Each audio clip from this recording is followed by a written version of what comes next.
have been suffering from systematic ethnic cleansing and have been living under an illegal occupation.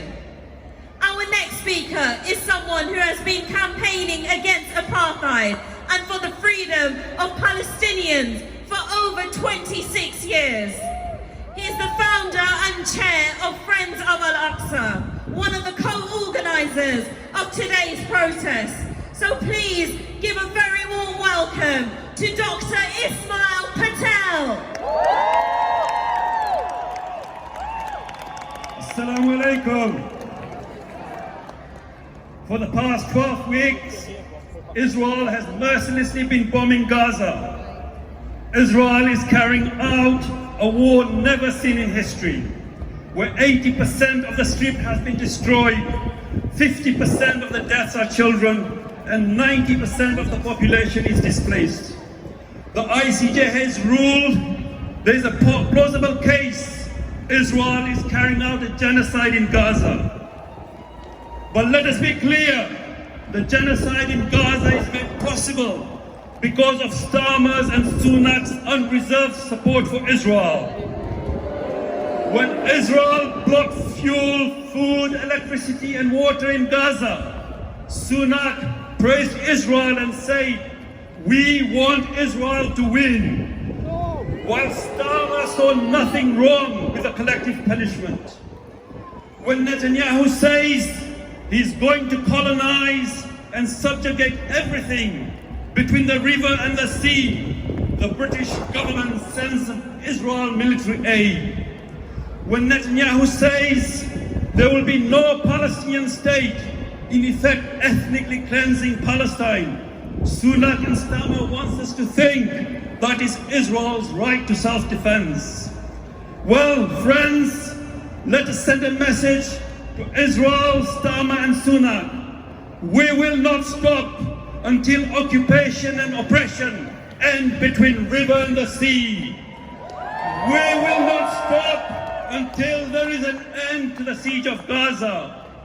We will not stop until there is a free Palestine. Friends, we must never forget that if the MPs had voted for a ceasefire on November 16th, there would have been over 50% less misery, less deaths, and less destruction in Gaza. We must never forget, friends, that if the British government, after blocking for a vote for ceasefire, are now defunding UNRWA because of an unproven allegation. This is despite Israel bombing UNRWA schools, despite bombing UNRWA health centers, UNRWA convoys, and Israel bombing UNRWA refugee camps. The defunding of UNRWA is inhumane and immoral. The defunding of UNRWA puts all Palestinians on a death sentence.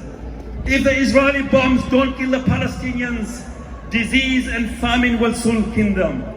In effect, the defunding of UNRWA is aiding collective punishment. Until the UK government calls for an immediate and permanent ceasefire, restoring the fund of UNRWA, and suspend the arms sales to Israel, it is not only complicit, but assisting in the genocide. Let us be united and say to the warmongering MPs, we will never forget your aiding of the genocide at election time. Let us use democracy and make a difference. First, do not vote for anybody who did not support the ceasefire vote on the 16th of November. No ceasefire, no vote. No ceasefire.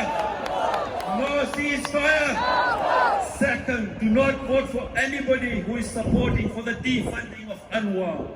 Third, do not vote for anybody who does not respect the ICJ ruling and refuse to call out Israel for committing genocide.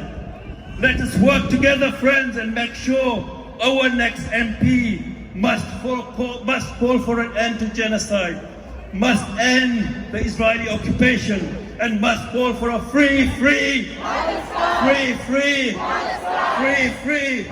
Thank you very much.